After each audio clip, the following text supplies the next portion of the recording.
Under the cold glow of the Deathworld Council chamber, the air was thick with tension. The circular hall was filled with alien delegates, each from a species known for its ruthless survival. Their eyes were fixed on the center table, where a human representative stood alone. No human had ever been summoned here without already being condemned. Around him, whispers moved like shadows, carrying accusations of crimes that could spark an interstellar war. No one smiled. No one dared to speak first. All waited for the Council's demand to be fulfilled. The demand for blood. The war had begun unexpectedly, without a single warning shot from Earth. It was not humanity who fired the first weapon. A patrol vessel from the Threeks Empire claimed a human freighter had trespassed into their hunting zone. In retaliation, the Threeks destroyed the freighter, leaving no survivors. Earth's response was swift. War fleets moved through hyperspace, clashing with alien battle groups and skirmishes that lasted minutes but destroyed entire sectors. The Deathworld Council, made up of the galaxy's most feared warrior species, called an emergency gathering to prevent total collapse of the fragile peace. The human representative, Captain Rylan Cade, had been chosen not for politics, but for survival. He was a veteran of the Soul Defense Force, known for victories against impossible odds. Now standing before species that had hunted humans for sport only decades ago, he felt their predatory gazes measure him like prey. His uniform was simple, but the way he held himself demanded respect. He knew one wrong word could doom millions. Around him, alien guards shifted, their weapons always ready. A massive figure rose from the Council's high seat. The chair belonged to Vorak Tel, leader of the Racker, a species born on a volcanic planet where survival meant killing or being killed. His voice rumbled like magma breaking rock. He accused humans of destabilizing the galaxy, of provoking war deliberately, and declared that only blood payment could restore balance. The chamber's lights seemed dimmer as his final words echoed, and many species banged their claws or fists in agreement. From the other side of the hall, a delegate from the Zeran clans hissed, demanding that Earth surrender one of its military leaders for execution. Another, from the Cathari swarm, proposed that the entire human colony on Vigafor be destroyed as retribution. Rylan's jaw tightened. He could feel the weight of every human life pressing down on him. The Council was not here to listen to reason. They were here to taste fear, to crush the newest predator in the galaxy before it grew too strong. Rylan scanned the hall, his eyes meeting those of alien leaders whose species had faced human soldiers in battle and survived to tell the story. He saw no allies. Humanity had no friends here. Only rivals and predators circling, waiting for weakness. The murmur of voices swelled until it became a roar, a chaotic storm of threats and demands. Somewhere in that noise he caught the cold. Truth Earth had been marked for destruction, and the only thing left to decide was how quickly it would die. But then, the unexpected happened. A motion from one of the delegates silenced the hall. It was Ambassador Kiva, a feline warrior from the Tyrian Clawbird, her species infamous for its relentless assassins. She stepped forward, her sharp eyes locked on Rylan. She spoke in a calm voice, asking the Council if they truly understood what would happen if they pushed humanity too far. Her words, though measured, carried an edge like drawn steel. Many in the chamber scoffed, but others hesitated, sensing the danger hidden in her tone. Rylan realized this was his only opening. The Council was bloodthirsty, but they respected power and feared unpredictability. He straightened, took a step toward the center, and prepared to speak. The next words out of his mouth would decide whether Earth burned or the galaxy remembered. This day, for a very different reason, the chamber remained tense after Rylan's words had faded. Every alien present studied him as though measuring the worth of his life against the destruction of his world. The Deathworld Council was not known for mercy. They were predators gathered in judgment, and their patience for negotiation was thin. Raylan could feel the slow, steady beat of his pulse in his ears as he stood in the center, refusing to bow or break. Voraktel's eyes narrowed as he leaned forward on the high seat. His massive claw tapped against the metal armrest in a rhythm. That felt like a countdown. He accused humanity again, this time describing them as a young predator species that had already drawn too much blood. The words were not simply meant to condemn, they were bait, meant to push Raylan into either an outburst or a desperate plea. Both would serve as proof to the Council that humans were unfit for survival. Kiva spoke again, but this time her voice carried more weight. She reminded the Council of the wars they themselves had started in the past, wars that had wiped out entire civilizations. Her sharp gaze moved across the chamber, daring any to claim their claws were clean. For a moment, the hall grew quieter, but the silence was dangerous, like the pause before a blade struck. Raylan realized Kiva was not protecting him out of kindness. She was protecting something else entirely. The representative of the Cathari swarm clicked its mandibles and shifted its many legs, glaring at Raylan with a predator's hunger. It proposed a blood challenge, one combat to the death between a human warrior and a chosen champion of the Deathworld Council. If the human won, Earth would be spared immediate destruction. If the human lost, Earth would surrender unconditionally. The offer was met with a low rumble of approval from many delegates. Raylan kept his expression unreadable, but inside he calculated the odds. The Council's champions were not chosen for honor. They were chosen because they had never lost. Accepting the challenge meant stepping into a fight where the opponent would likely be stronger, faster, and bred for killing. Refusing meant immediate execution and the destruction of human colonies. He understood now that the Council was forcing him into a trap designed to satisfy their bloodlust while appearing fair. Kiva's ears twitched, and she spoke directly to Raylan, her tone low but clear enough for the hall to hear. She asked if humans still fought for survival with the same ferocity they had shown in their early wars. The question was more than curiosity, it was a test. Every eye in the chamber turned toward him, waiting for his answer. Raylan knew that in this moment, hesitation would smell like weakness, and weakness would draw death. He took a single step forward, the echo of his boot ringing against the chamber floor. His voice was steady when he agreed to the challenge. The reaction was immediate. Some delegates bared teeth or claws in excitement.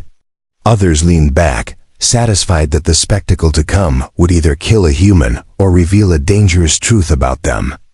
Voraktel smiled, but it was not the kind of smile any prey would want to see. The Council began to argue over who should serve as their champion. Species that had fought humans in past battles demanded the honor.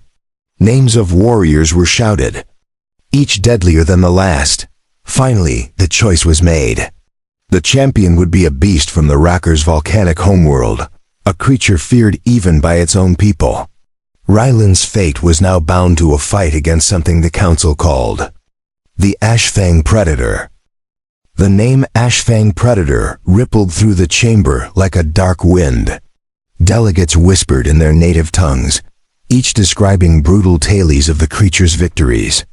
It was not just a fighter, but a living nightmare from a planet where molten rivers and razor storms shaped the strongest killers in the galaxy. Raylan understood that the Council had chosen something meant to end him quickly and make an example of humanity. Guards in black armor stepped forward to lead him out of the Council chamber. Their movements were precise, practiced, as if they had done this many times before. They did not speak, but their heavy footfalls against the stone floor carried the weight of inevitability. Behind them, the rumble of alien voices continued, already predicting how short the fight would be. Number 1 here believed the human could survive. The path to the arena was long, carved deep beneath the council hall. Strange glowing veins in the walls lit the way, casting Raylan's shadow in jagged shapes that made him seem like a moving weapon. The air grew hotter with every step, filled with the scent of burning minerals. Somewhere ahead, The Ashfang predator was being prepared, and the sound of chains tightening echoed faintly through the tunnels. Kiva walked beside him now, her eyes sharp and unreadable. She asked if he had ever fought on a Deathworld before. Rylan answered simply, telling her that Earth was considered a Deathworld by many, and its people had learned to survive storms, predators, and each other. She seemed to measure him with that answer, perhaps wondering if he could actually win. Her voice was calm when she told him that in this fight, hesitation would mean death. When they reached the preparation chamber, the guards unlocked a storage rack of weapons. Each blade, spear, and firearm was of alien make, forged for warriors who fought monsters. Raylan's hand hovered over the weapons before settling on a curved blade with a reinforced grip. It was light, balanced, and sharp enough to cut stone. He tested its weight, feeling the promise it carried. The guards said nothing, but one of them smirked, as if amused at the choice.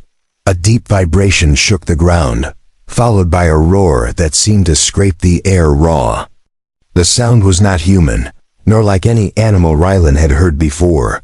It was the Ashfang predator announcing its readiness. Kiva tilted her head slightly, her ears twitching at the sound. She told Raylan that this creature had killed champions from 7 different worlds and had never been wounded. Her tone made it clear that no encouragement was meant, only the truth. The arena gates opened with a grinding growl of metal. Heat rolled in like a wave, washing over Rylan and making his skin prickle. He stepped forward into a vast ring of black volcanic rock, the floor scarred with the marks of previous battles. The stands above were filled with delegates and warriors from every Deathworld, their eyes glowing in the shadows. In the center of the arena stood the Ashfang predator, its armored body rippling with muscle and its jagged fangs dripping with molten saliva. Raylan tightened his grip on the blade and began to circle, never taking his eyes off the beast. It moved with terrifying grace, each step deliberate, its gaze locked on him with pure predatory focus. The crowd above grew silent, waiting for the first strike. Somewhere in the stillness, Rylan's heartbeat steadied, and a cold clarity filled his mind. He knew there would be no second chances here. The fight for Earth's survival had already begun. The Ashfang predator lowered its massive head, molten saliva hissing as it hit the black rock. Its breath came in deep, rumbling waves, each exhale carrying the scent of burning stone. The creature's eyes glowed like twin embers, locked entirely on Rylan. Around the arena, the crowd leaned forward, sensing the moment before violence erupted. With a sudden burst of speed, the predator lunged. Its claws tore into the volcanic floor, sending shards of stone into the air. Raylan sidestepped, the curved blade flashing as he aimed for its flank. The strike landed but barely cut through its thick hide. The wound was shallow, and the predator's roar shook the arena walls. The sound was filled with fury and hunger. The beast turned sharply, its tail whipping out like a steel cable.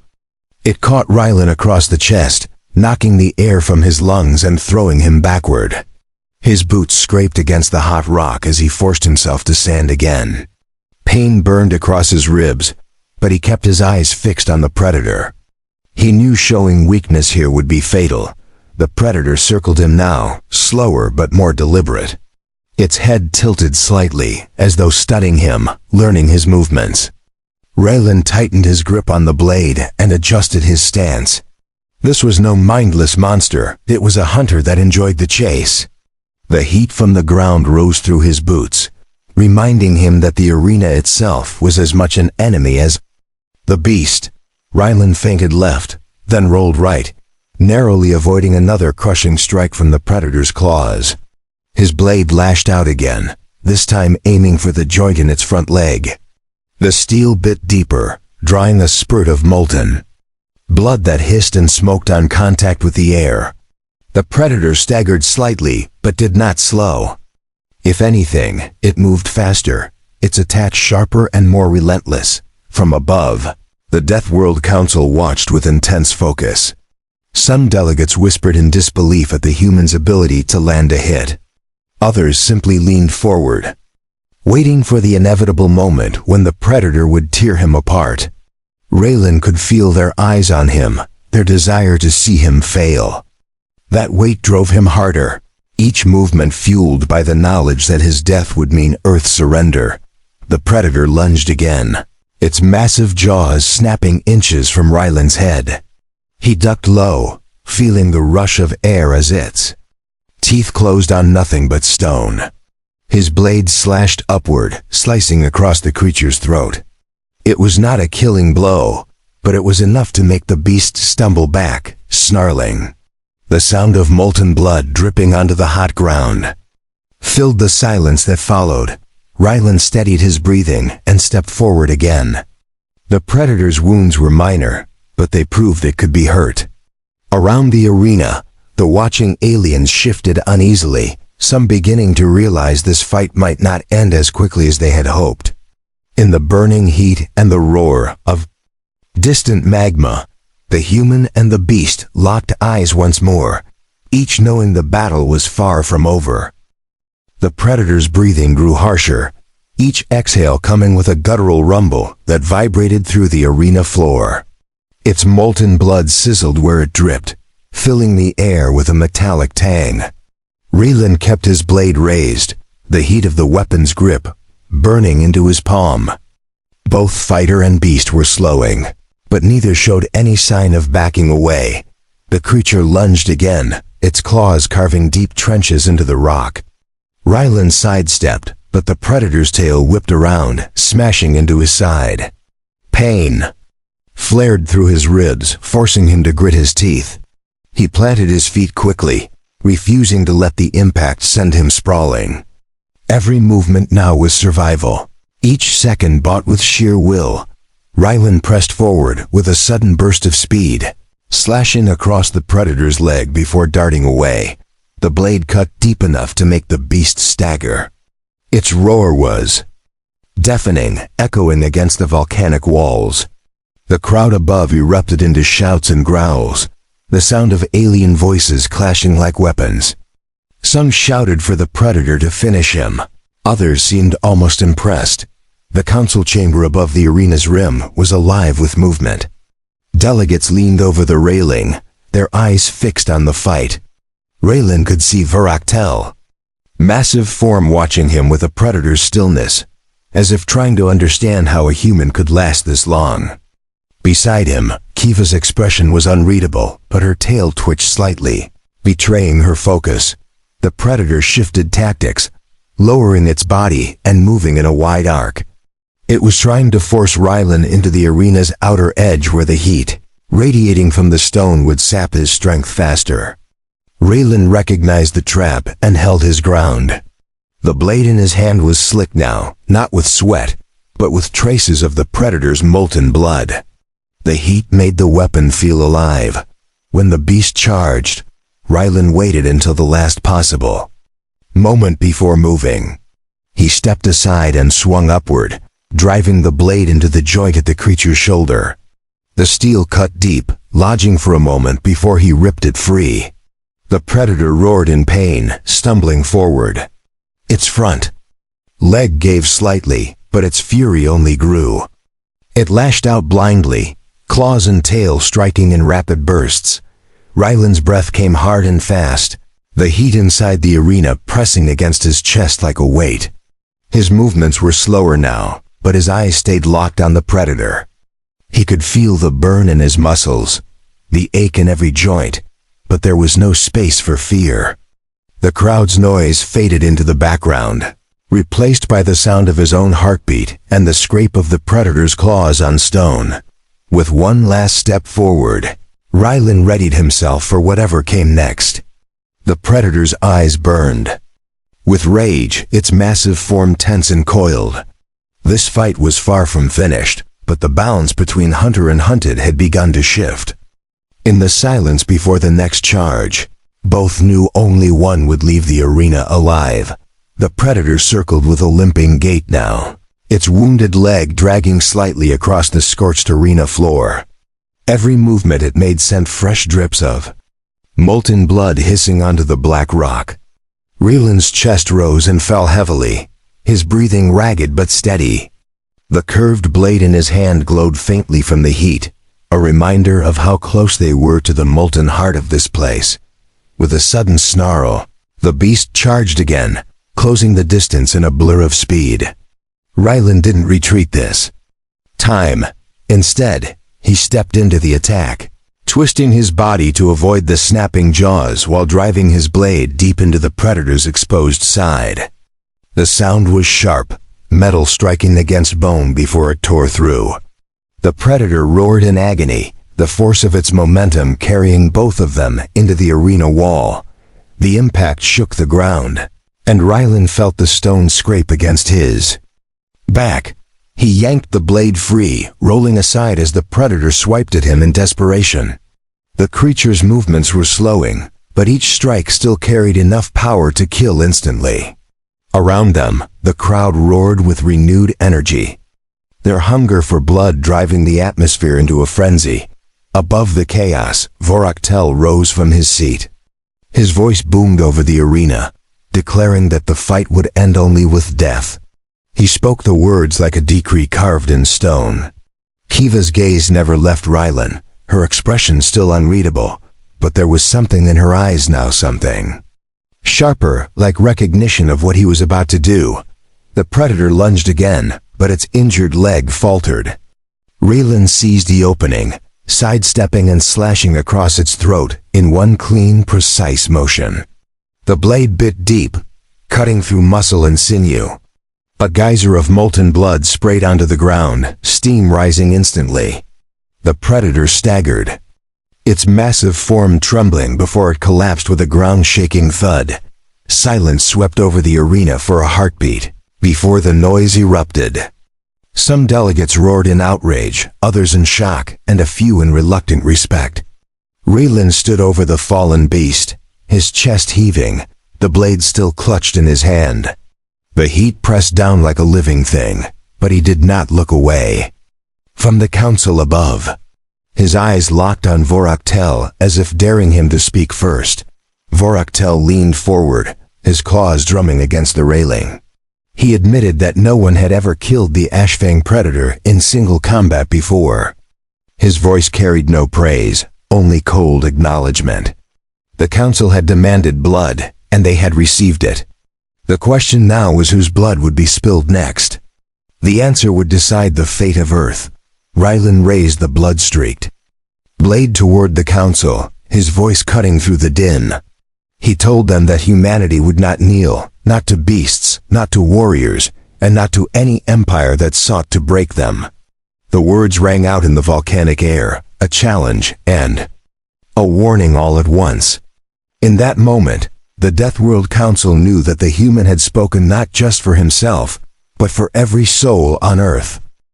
The arena floor was still hot beneath Rylan's boots, the smell of scorched stone and molten blood clinging to the air. The Ashfang predator's lifeless form lay sprawled in the center, its massive chest no longer rising. Around the ring, alien eyes watched in silence, the weight of what had happened pressing down on every soul present. This was not the ending they had expected. Voraktel's claws scraped slowly against the metal of the railing as he studied the human below. His expression was unreadable, though the air seemed to thrum with a quiet fury. The council had called for a display of dominance, yet they had witnessed something else entirely, a defiance that could not be crushed. That fact unsettled more than a few in the chamber. Kiva stepped forward to the edge of the council platform, her tail moving slowly behind her. Her voice carried clearly when she asked the assembly if they truly understood the meaning of what they had seen. She did not shout, but each word cut through the silence like a blade. This was no simple victory, it was proof that humanity could stand against the strongest predators of the galaxy. Some delegates responded with anger, pounding the table before them and demanding a renewed attack on Earth. They spoke of honor, vengeance, and the need to destroy a species that would not submit. Others sat in uneasy stillness, their gazes shifting between the human and the fallen beast. The balance in the room had shifted, but the outcome was still uncertain. Ryland's breathing had steadied now, though his muscles still ached from the fight. He stood tall, refusing to let fatigue bend his posture. His gaze never wavered from the council, and when he finally spoke, his words carried the weight of the battle he had just won. He reminded them that Earth had not come here to beg, it had come to prove it would survive. The chamber filled with noise again, a mixture of roars, hisses, and sharp alien voices. Voraktel raised a single clawed hand, and the sound died. Instantly, he declared that the council's blood debt had been paid, but his tone made it clear the war was not over. He promised that the galaxy would remember this day, and that humans had made powerful enemies as well as dangerous admirers. Kiva's eyes met Ryland's one last time before the guards began to lead him from the arena. There was no smile on her face, but there was something sharper, an acknowledgement between two warriors who had seen the other's strength. As the doors closed behind him, the roar of the council chamber faded, replaced by the steady rhythm of his footsteps on the stone passageway. For the first time since stepping into the Deathworld Council's domain, Ryland allowed himself a single breath of relief. The fight was over, but the consequences were just beginning. Somewhere beyond these walls, fleets were already moving, decisions were already being made, and the galaxy had begun to see humanity in a way it never had before. The long corridors of the Council's fortress twisted like the veins of a living creature. Ryland walked between two armored guards, his blade still in hand, its surface streaked with cooling traces of molten blood. The heat of the arena lingered on his skin, but his mind was already working through what came next. He had survived. But survival here was only the first step. Beyond the fortress walls, the alien city stretched under a bruised red sky. Towers of black stone rose high, their jagged spires crowned with flickering lights. Ships of strange design moved through the haze, their engines glowing like molten cores. Somewhere among those shadows, whispers of his victory were already spreading. Each retelling would either inspire fear or sharpen the blade of vengeance. The guards led him to a private chamber lit by low, golden flames. Kiva was waiting there, her arms crossed and her eyes fixed on him. She studied him in silence for a long moment before speaking.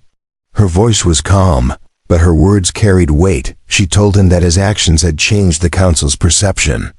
Forever.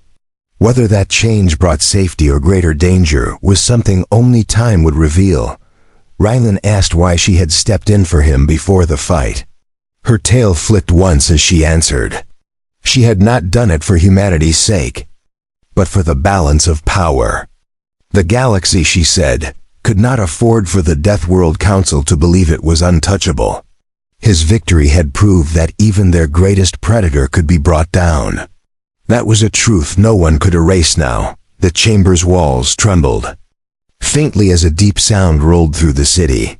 Outside, a fleet was taking flight, its massive ships blotting out the light from the sky. Kiva glanced toward the window before turning back to him. She warned that Voraktel would not let this insult pass. The next time they met, it would not be in an arena, it would be on a battlefield. Ryland's grip on the blade tightened, the weight of her warning settling in his mind. He had stood before the fiercest predators of the galaxy and walked away. Alive, now he understood that the fight in the arena had only been a trial. The real war was coming, and it would not be fought under the eyes of spectators. It would be fought in the dark, in the cold silence between stars. Kiva stepped closer, her gaze unwavering. She told him that some within the council would want him dead before he could inspire others. Others might try to ally with him, seeking to use humanity's defiance for their own advantage. Every step he took from here on would shape the course of more than just Earth's future. It would shape the balance of the galaxy itself. As he left the chamber, the weight of countless alien eyes seemed to follow him. The air outside carried the scent of burning fuel and distant storms. Somewhere above, beyond the clouds and the fleets, Earth waited unaware of how close it had come to destruction. Rylan knew one thing with absolute certainty. The Deathworld Council had demanded blood, and the human had given them a reason to remember his voice forever.